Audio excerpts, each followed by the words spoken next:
I'm not the kind of person who needs grand gestures. I don't expect diamond necklaces or weekend getaways in Paris. I'm Oliver, 38, and honestly, I've always been pretty low maintenance when it comes to relationships. I believe in the little things, thoughtful notes, a shared cup of coffee before the chaos of the day starts, remembering the things that matter not because they're extravagant, but because they're personal. So when my husband, Mason, forgot our 10-year anniversary, again, for the third year in a row, it wasn't just the forgetting that stung. It was the way he brushed it off like it didn't matter. Like I didn't matter. Mason and I have been together for 13 years, married for 10. When we first got together, he was charming in that future CEO kind of way. Confident, driven, sharp-dressed, always talking about 5-year plans and investment portfolios. I was more grounded, a bit quieter, but I brought the balance. We fit. Or at least, I thought we did. Over time, I started noticing the small cracks that didn't show up in the glossy wedding photos. He was always too busy for emotional check-ins. He'd miss dinner with my parents because of client emergencies, but never seemed to miss a tea time at the country club. Still, I tried to be patient. I told myself that building a life together took compromise, that he showed his love differently, that maybe I just needed to lower my expectations a little. But those expectations weren't outrageous. They were simple things, remembering our anniversary, asking about my day, saying thank you when I did something thoughtful. For the first few years, I made excuses for him. He's under pressure. He's stressed. He didn't mean to forget. The first time he missed our anniversary, he blamed a client call that ran late. I had booked us a reservation at the place where we had our first real date. I waited at the table for 45 minutes before I gave up, paid for a glass of wine, and went home alone. He came home hours later, smelling like whiskey and networking dinners, and mumbled an apology before collapsing into bed. I didn't even bring it up the next day. I told myself it wasn't worth the fight. The second time hurt worse. I had reminded him a week in advance. Even texted him the morning of. Still nothing. Not even a happy anniversary text. I found him in the garage later that night, polishing his golf clubs while talking on the phone with one of his buddies about a tournament.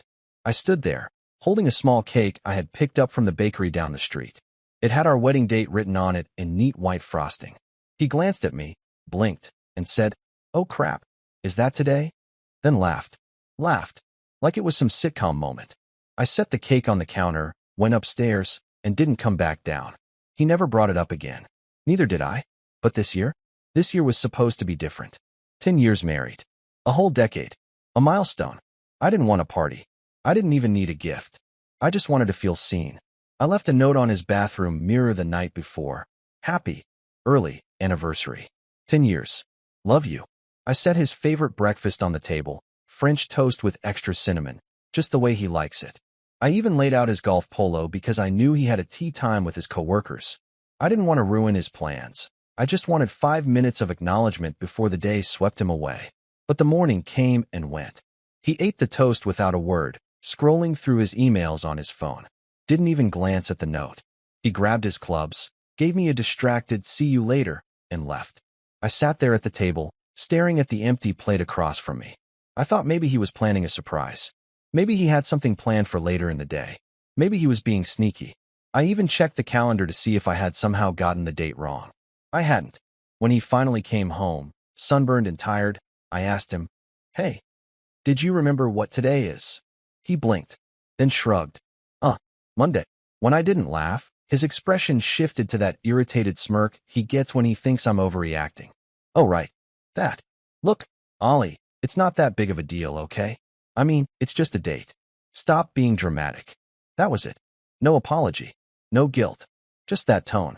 Like I was some needy, oversensitive child making a fuss over something trivial. I felt my heart do this weird drop-snap thing in my chest. Like it cracked and fell all at once. And I knew, in that moment, I wasn't sad anymore. I was angry. See, here's the part Mason never cared to think about. Everything was in my name. The house. Technically mine. I bought it before we got married. The car he drove like it was his pride and joy. I co-signed the lease. The insurance policy? Paid from my account every month. His fancy new iPhone and that bloated data plan he used for work calls and golf stats? Under my plan. Even the country club membership. The thing he bragged about constantly to his friends, the thing that let him rub shoulders with investors, and play 18 holes 3 times a week was something I added him to when we got married. I handled the paperwork. I paid the dues. I kept everything running smoothly behind the scenes, like a good partner. Like someone who still believed this was a partnership. But that night, after he went to bed without saying goodnight, something inside me shifted. I stood in the hallway, looking at the framed photo of us on our wedding day. I looked young in that picture. Hopeful. He looked happy too, but now it just felt like a mask. Like he liked the idea of being married more than the actual work of it. I stared at that picture for a long time before finally turning off the hallway light and walking into my office. I didn't do anything rash. I didn't start shouting or throwing things. That's not me. No, I sat down at my desk, opened my laptop, and pulled up my online accounts. The car insurance was due in 4 days. The phone bill in 7. The country club dues in 2 weeks. All 3 auto-pay boxes. Unticked. My fingers hovered over the mouse for a moment. Then I clicked. Once. Twice. 3 times. It was so quiet, it felt like the clicks echoed. And just like that, the countdown began. I didn't say a word to Mason.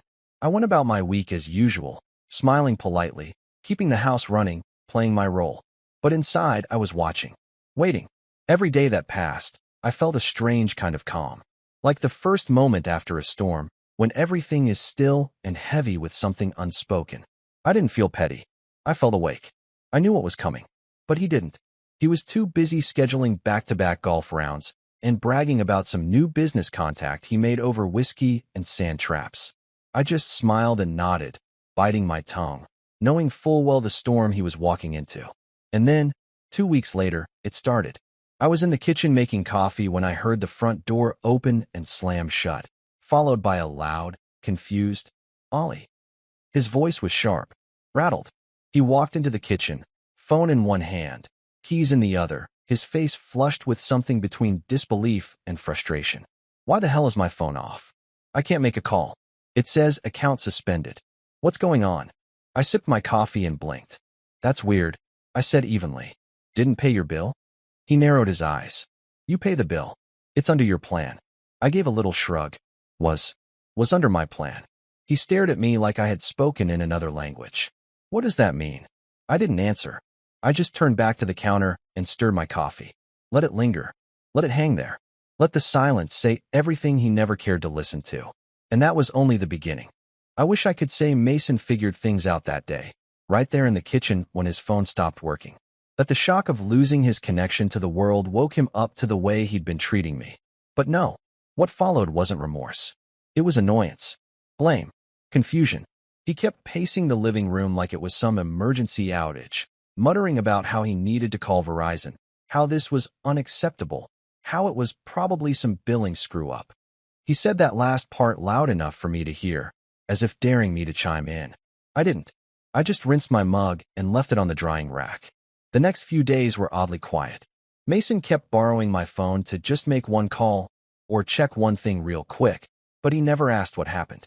He never said, "Hey, did you cancel it?" He never asked why. I could have told him, but I wanted him to think about it first.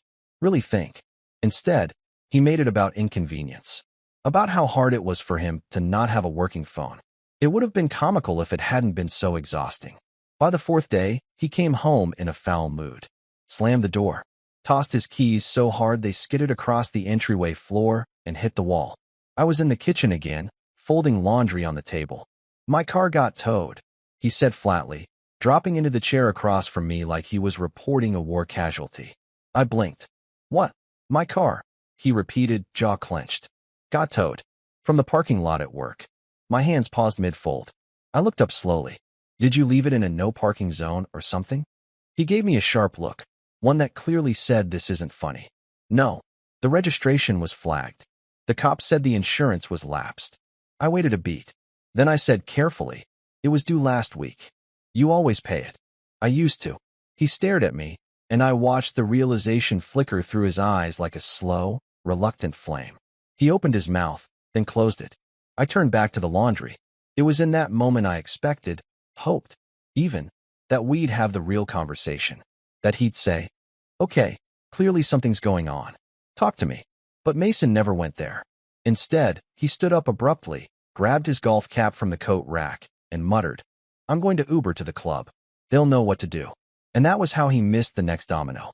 2 days later, he came back home looking shell-shocked and furious. I got banned, he said as he paced the living room. They revoked my membership. Do you have any idea how humiliating that was? I showed up in front of everyone, and they told me I was no longer in the system. Just like that. I stayed seated on the couch. They said why. They said the payment bounced. And when they tried charging the backup card, it was declined too. They said it's been overdue for 3 weeks. 3. I told them there must be a mistake, and they looked at me like I was lying. Like I was some fraud trying to sneak onto the course. I didn't say anything. He stopped pacing. Looked at me. You canceled it, didn't you? I tilted my head. Technically, I just stopped paying for it. His face twisted. Unbelievable. Petty doesn't even begin to describe it. That word. Petty. Like a spark to gasoline. I stood up slowly. Calmly. Petty is forgetting your anniversary 3 years in a row and pretending it doesn't matter. Petty is rolling your eyes when I ask for 5 minutes of your attention. Petty is acting like your golf buddies are more important than your marriage. He scoffed. So what? You thought sabotaging me was going to make a point? No, I said, voice steady. I just stopped pretending my effort was being matched. He looked like he wanted to argue, but didn't know how. His hands clenched and unclenched. Then he stormed upstairs, muttering something under his breath about how dramatic I was being. Again. But even then, even after the phone, the car, the club, he still didn't seem to get it. Not really. He didn't try to make it right. He didn't sit me down and say, "You're right. I've messed up." He just sulked, got moody, started treating me like I was the problem, like I was the unstable one. That weekend, he told a mutual friend, who texted me in private, that Mason had said I was punishing him over something stupid, that I had gone off the rails because he forgot one date. He didn't mention it was our 10th anniversary. He didn't mention that it was the 3rd time, or that I had carried the mental load for years. No, in his version, I was just a ticking bomb that exploded over nothing. And then things started shifting even more. Mason became colder. Not just distant, cold. Passive-aggressive in the most textbook way. He started accidentally forgetting to buy groceries when it was his turn. Misplacing my car keys. Claiming the dishwasher must have been broken after he left it full of crusted dishes for days. He didn't raise his voice. He didn't hit me. He just started playing the kind of games that make you second-guess your own sanity. At one point, I caught him on the phone with his mother, whispering in the guest room. I only heard part of it. "I don't know, Mom. She's acting weird. Like, vindictive. I'm not even sure she wants to fix things." That part stayed with me. I'm not even sure she wants to fix things. As if he had tried. I didn't confront him. I just walked out the front door, drove around for an hour, and came back after he'd left for another of his networking dinners. I stopped checking where he really went. But it was around then that I realized something deeper, something darker, was happening. I wasn't just angry anymore. I was becoming invisible in my own house. Like a roommate he barely tolerated. The irony, of course, is that I was the one paying for everything. That was when I started thinking not just about getting back at him, but about what came after. What my life might look like if I didn't have to tiptoe around someone who couldn't even remember the date we said, "I do." What it might feel like to wake up and not carry the weight of someone else's neglect like it was my job to fix. But before I could even finish that thought, before I could even sketch a plan in my head, something happened that cracked the whole foundation wide open. It was a Thursday evening. I came home a bit later than usual. I had taken the long way back from work, thinking through everything, maybe even to avoid seeing him. When I opened the front door, I could tell something was off. The lights were low, too low.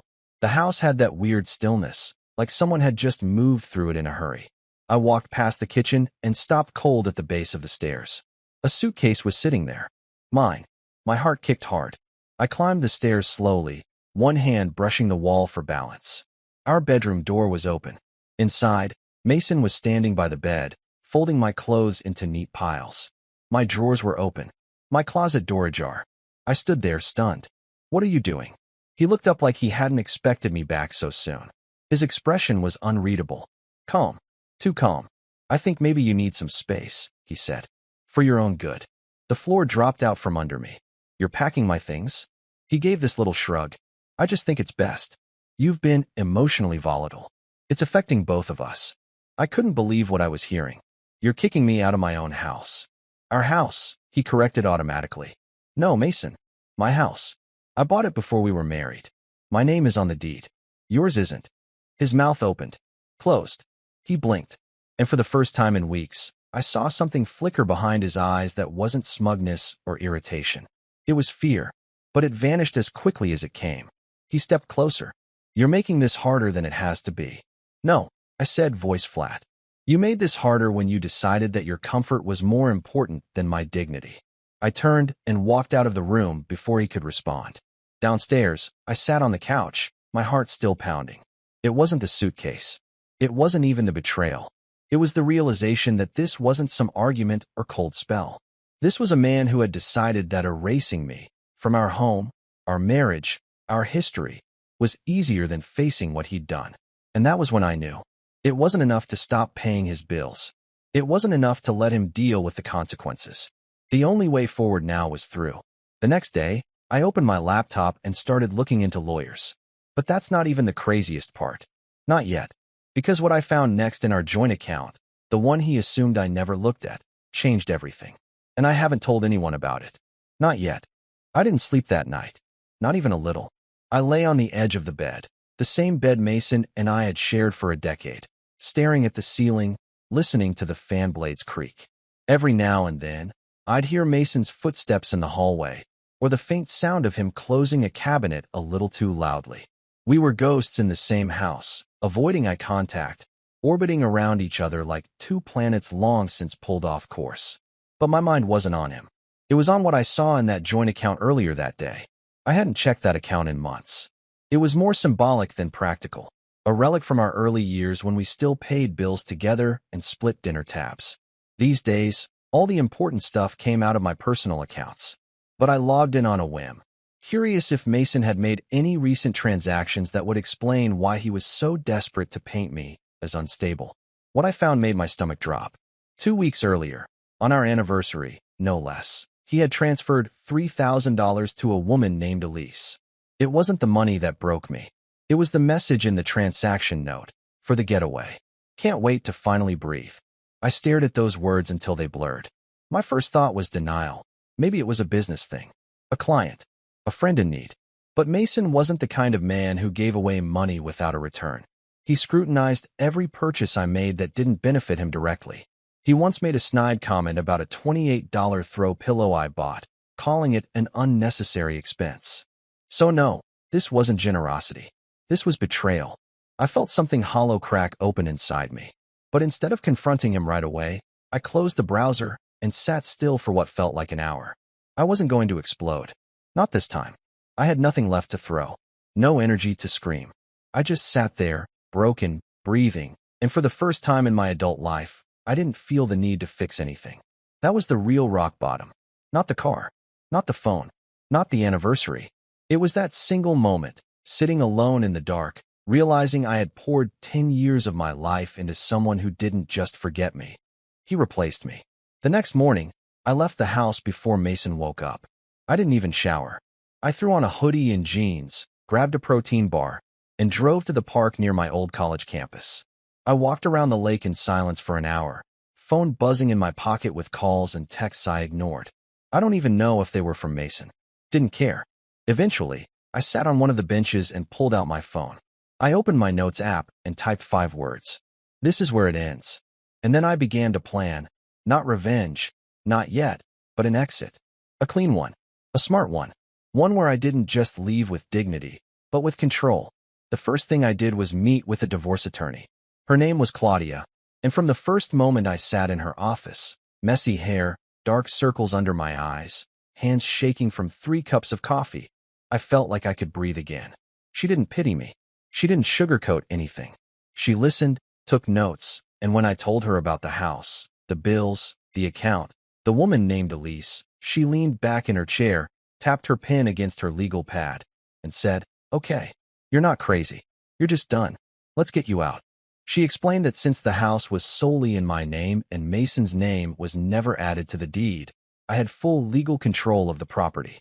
She also pointed out something I hadn't even considered. Since I had documentation showing that I had been paying his bills exclusively for years, phone, car, club membership, I could push back on any claims for spousal support. The cherry on top? The $3,000 transfer with the attached note. Claudia's eyes lit up when I showed her the screenshot. He admitted to emotional abandonment in writing, she said. Judges love that. We built the case slowly, quietly. I gathered documents at night when Mason was asleep, scanning receipts, pulling emails, logging transactions. I moved money from our joint account to a new one in my name. Legally, Claudia walked me through it, step by step. I updated the passwords on all the accounts that were mine alone. I made copies of keys. I even contacted the HR department at my job and updated my emergency contacts, just in case. But it wasn't just about the legal stuff. I started rebuilding me. I had been working as a freelance designer for the past 6 years, mostly from home. Mason never took it seriously. He called it a hobby, even though I made decent money and had regular clients. But now, I leaned in harder. I updated my website, reached out to old contacts, and even started mentoring a younger designer through a networking group I used to be part of. Within 3 weeks, I landed 2 new long-term contracts, and, for the first time in years, I felt excited about work again.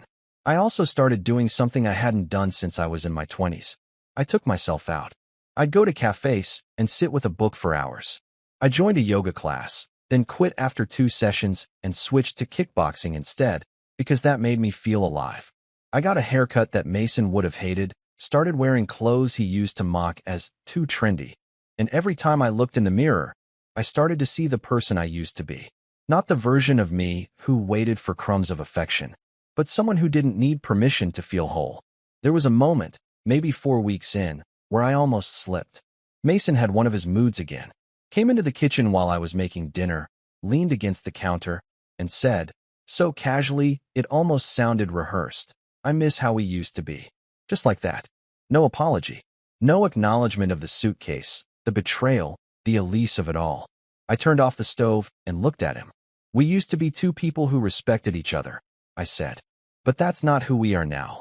He looked taken aback. Not because of what I said, but because I wasn't crying.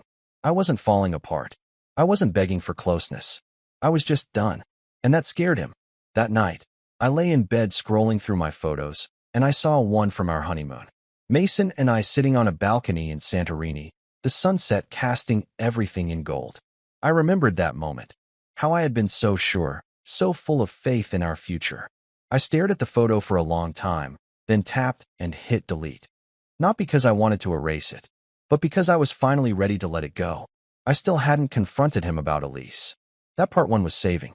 Timing mattered now. Claudia was helping me prepare the paperwork, and once everything was in order, then I'd deliver it. With proof. With calm. With the same precision Mason used when choosing his golf clubs. But in the meantime, the power dynamic had shifted. Mason felt it, even if he couldn't name it. He tried to reclaim control in petty ways, leaving passive-aggressive notes, rearranging things in the house, suddenly being too busy to mow the lawn or take out the trash. I didn't fight him on it. I simply hired a landscaping company and paid a cleaning service to come in weekly. He noticed, and it bothered him. One night, as the cleaner was leaving, he muttered, wow, must be nice to throw money around now. I looked up from the couch. It is. Turns out when I stop paying for your life, I can actually afford to enjoy mine. He didn't respond, just walked out of the room. I think, deep down, he was waiting for the other shoe to drop. But I was holding it. Quietly, firmly, preparing the final reveal with the same care he never gave our marriage. And when that moment came, when I finally showed him everything, he wouldn't see it coming. But that part, that's still ahead. Because what happened next, what I found after the $3,000 transfer, wasn't just betrayal. It was a second, much deeper betrayal. And it wasn't just Elise. It was someone closer. Someone I knew. And that's when everything truly fell apart. I didn't cry when I saw the second name. I just stared at the screen, perfectly still, the cursor blinking like a slow heartbeat. There it was, another transfer, this one smaller, $600, but with a name that hit harder than Elise ever could. Tyler Kane. My cousin. Well, technically he was my second cousin, but we grew up like brothers. We shared bunk beds during summer vacations, made blanket forts in Grandma's living room, and got matching bike scars on our knees the year we turned 10. Tyler had always been there. Present. Loyal. Or at least, I thought so. He was also the only family member Mason tolerated. Maybe because Tyler knew how to play his game. talking sports, making jokes at my expense that Mason would chuckle at, always keeping things surface level and safe. I had never suspected anything, never even imagined it. But there it was, just a few days after the $3,000 to Elise, another payment to Tyler. No note this time, just the transfer. Quiet, clean, too clean. And suddenly, pieces started shifting in my head like a jigsaw puzzle I'd been looking at upside down. Tyler had stopped returning my texts around the same time Mason and I had our big anniversary blow-up. He'd ghosted our weekly game night, claiming work was crazy. I hadn't pressed him. Life gets busy. But now I saw the truth in that silence. I sat back in my chair, nausea curling in the pit of my stomach. For a moment, I felt 12 years old again, like someone had yanked the rug out from under my feet and was watching to see how long it would take me to hit the floor. But then something else kicked in. Not rage. Not yet. Focus. The kind of focus I hadn't felt in years. The next morning, I called Claudia and asked her to meet in person. When I arrived at her office, I handed her a folder with printouts of every suspicious transaction I had found so far. Dates, amounts, account numbers, names. She flipped through it, eyebrows lifting slightly with each turn of the page. "Oliver," she said slowly, "this is substantial." I nodded. "And it's not everything. I think they've been planning something. I don't know what yet, but I need to know everything. I need this airtight." She leaned back in her chair, thoughtful. "We can subpoena bank statements if needed. But if you already have shared account access, that makes things easier. What's your endgame here?" I stared at the framed diploma on her wall for a long second before answering. "I want out. But I want out on my terms. I want him to walk away with nothing. Not out of spite. Out of fairness. Because for 10 years, I gave everything. And he gave me silence, neglect, and betrayal." Claudia didn't flinch. She just nodded, firm and calm. "Then let's build your exit strategy." Over the next few weeks, I became a quiet machine. I moved like a shadow through my own life, smiling when Mason was home, keeping my routine exactly the same so he wouldn't suspect a thing. But behind that stillness, I was preparing. I set up a new bank account under an LLC I had formed for my freelance business, something Claudia strongly recommended. I transferred all active client payments to that account and ensured none of my income could be touched in a divorce claim. Claudia also helped me prepare a post-nuptial agreement draft. Her idea, not to give to Mason, but to use as leverage. A strategic piece of the chessboard. Something we could slide across the table if it came to negotiation. And then I went after the emotional leverage.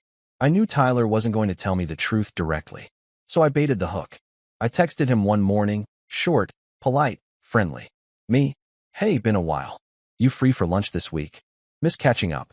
He responded almost immediately. "Tyler, hey. Yeah man, for sure. Been swamped lately. Sorry for disappearing. You good?" I smiled at the irony and replied, "All good. Let's grab something Friday." We met at a barbecue place we used to go to in college, neutral territory. I made small talk, asked about work, kept things light. Tyler seemed relaxed at first, but he was twitchy, kept checking his phone, couldn't hold eye contact. Classic signs of someone trying to keep a story straight.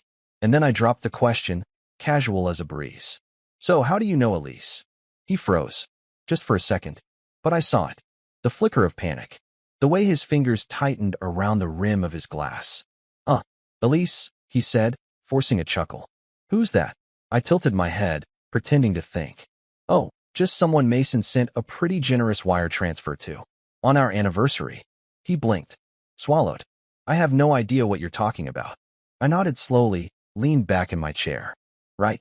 And I guess the $600 he sent to you 2 days later was just coincidence too." He didn't answer, didn't deny it, just stared at his plate. "Don't worry," I added quietly. "I'm not asking for a confession. Just wanted to see your face when I said it." I stood up, tossed a few bills on the table, and walked out before he could form a response. As I reached the door, I glanced back once. He was still sitting there, slumped, phone clutched in one hand, lips moving like he was talking to someone who wasn't there. That was all I needed. Back home, I updated Claudia. She was already drafting the official divorce complaint. She asked if I wanted to serve Mason right away, but I told her to wait, just a little longer. Timing mattered, and I had one more card to play. You see, Mason had always been image-obsessed. Half his friends were business contacts he collected like trophies. The country club band had already embarrassed him. But now I wanted to make sure his entire support system saw him for who he really was. Not the charismatic entrepreneur, not the loving husband, but a manipulative man who took his wife's loyalty for granted and used his family like disposable tools. I made a list. Every mutual friend, every coworker who had met us at dinners, every distant cousin who still sent us Christmas cards. I wasn't going to blast anything public, not yet, but I wanted a soft drip of truth to begin spreading. So I reached out, one by one, casual texts, coffee invites, check-ins. And when they asked how things were, I didn't lie. I didn't rant or accuse. I simply said, we're going through something. I recently found out he's been sending money to another woman, and to someone in my family, without telling me. The silence that followed was always the same. Shock, discomfort, then the gentle pivot. Wow, I'm really sorry to hear that. Let me know if you need anything. But I could feel it working. The tide was turning, the narrative shifting. One mutual friend, Jason, who had always been Mason's golf buddy, actually called me the next day and said, "Man, if I'd known it was like that, I never would have joked around the way we used to. I thought you two were solid." I thanked him, then deleted the text Mason had sent me 2 years ago, mocking Jason's wife behind his back.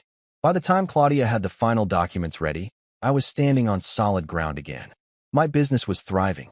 My self-worth was returning in pieces, like puzzle fragments rediscovered after years in a drawer. I was still healing, but I was clear, focused, and I had one last move to make before I pulled the trigger. Mason's birthday was coming up. I knew he was planning something. He always did. Not because he liked birthdays, but because it was another excuse to gather people who would praise him. He had reserved a private lounge at a trendy rooftop bar downtown. I saw the calendar invite come through his email. Yes, I still had access. He never changed his password. I told Claudia, that's the night. She didn't ask questions, just smiled and said, I'll have the papers couriered to the venue. And I had one more surprise planned. Because if Mason thought losing his phone, car, and club was bad, if he thought having friends find out about Elise and Tyler was damaging, he hadn't yet felt what it was like to be publicly outmaneuvered. And I was finally ready to show him. Because what happened at that birthday party wasn't just revenge. It was the unveiling of everything. And he never saw it coming. I arrived 20 minutes early. Not to the rooftop bar itself, but to the building across the street. Claudia had helped me rent a small private office space with a clear view of the venue.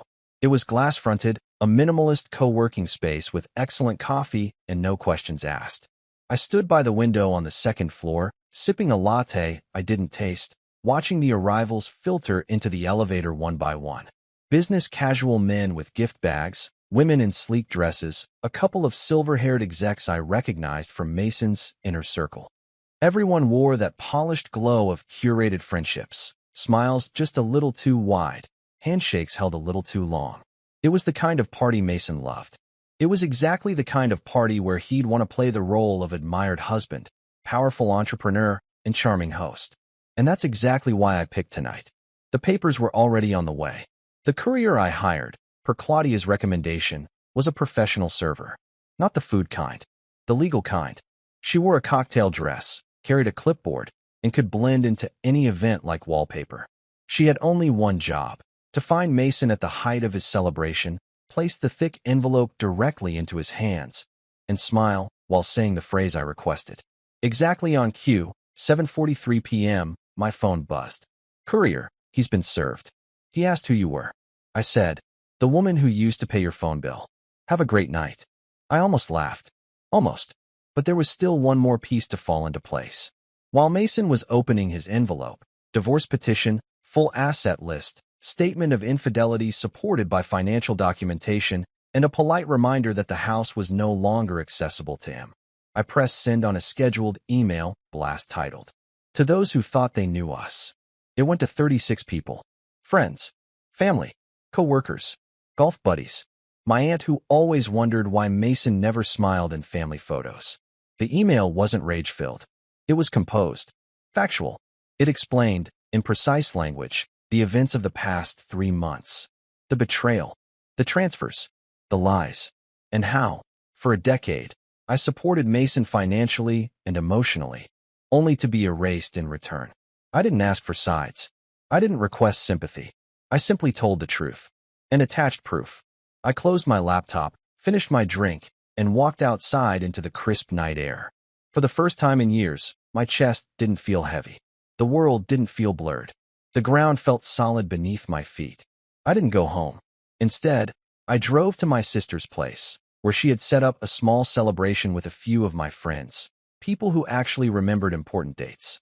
When I arrived, they surprised me with a chocolate cake that said, "To fresh starts and petty receipts." I cried laughing. Meanwhile, across town, Mason was unraveling. I got the first message around 10 p.m. A string of texts. "Mason, what the hell is this? You blindsided me at my own party? What is wrong with you? You're making a scene. I didn't even cheat. Elise is a friend. And Tyler needed help. I told you that months ago. Unbelievable. You're destroying everything. We can fix this. Don't do this, Ollie." I didn't respond. I just archived the thread. It wasn't a conversation anymore. It was a monologue in an empty theater. He tried calling next. 5 times.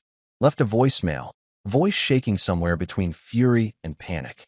"I don't know what you think you're doing, but this isn't the way grown-ups handle things, Oliver. If you want to talk, we can talk. I'm willing to be the bigger person here." The bigger person. Classic Mason. The next day, Claudia filed the paperwork in court. Since we had been legally separated in all but name for months, the process would move quickly. No kids. No shared property. No contested assets. Mason had no legal claim to the house. The judge would likely approve everything within 60 days. But Mason didn't take the loss gracefully. He tried everything. First, he demanded that we mediate privately. I refused. Then he tried to get access to the house, claiming he'd left valuable items there. Claudia sent a polite notice. The house was secure and photographed, and he could submit an inventory list for review, under supervision. He never did. Then came the smear campaign. He started making calls, trying to control the narrative, painting himself as the poor, abandoned husband, victim of my mental spiral. But the problem with smear campaigns is they only work if your hands are clean. And Mason's weren't. The email I sent, it did more damage than I expected. Turns out, a few of those business contacts were also contacts of Elise, who, surprise, wasn't just a friend, but someone Mason had promised to help launch a startup for. Using my money. Word spread fast. Clients began pulling back. One particularly high-profile investor, whom Mason had courted for over a year, withdrew from a joint venture the same week the divorce became public. Within a month, Mason had to shut down his boutique consulting firm. Rumors flew. Credibility cracked. And Elise? She vanished. Deleted her socials, disconnected her number. Whether it was guilt or damage control, I didn't care. Tyler tried texting me too. Just once. "Tyler, look, I don't know what Mason told you, but I was just trying to help him get out of a bad situation. He said you were unstable. Said you were threatening him. I didn't mean to get in the middle. Hope you're okay." I blocked him. I also sent his mom, a sweet woman who always remembered my birthday, a handwritten letter. I told her I wouldn't be attending Thanksgiving this year. I didn't explain. I didn't need to. Tyler wouldn't either. With Mason gone from the house, I spent the next month renovating. It was cathartic, therapeutic. I tore up the carpets he insisted on keeping and replaced them with warm hardwood floors. I painted over the cold gray walls with deep forest greens and soft clay reds. I hung art. My art. Old pieces I had boxed up for years because Mason said they were too abstract. I planted herbs in the kitchen window. Bought a coffee maker that brewed just 1 cup at a time. No more setting timers for someone who didn't show up. Every day, the space felt more like mine. And slowly, so did I. It wasn't perfect. Healing never is. There were nights when the silence echoed too loud, when I rolled over expecting to see someone there and felt only cool sheets. Sometimes I'd catch myself reaching for my phone to send Mason a joke, then remember. But those moments faded. Like bruises. They stopped hurting when I bumped into them. And then, I started writing again. Years ago, I had dreamed of publishing an illustrated book, part memoir, part design journey, all heart. I had shelved the idea after Mason called it a distraction from real work. But now, with space, peace, and a fresh start, I picked it back up. And in the span of 6 months, I finished it. A small publisher picked it up the following year. It wasn't a bestseller, but it was real, tangible, mine. The night it launched, I sat on the back porch, wine in hand, listening to the crickets. No party, No photos, just quiet satisfaction. And that's when Mason called again.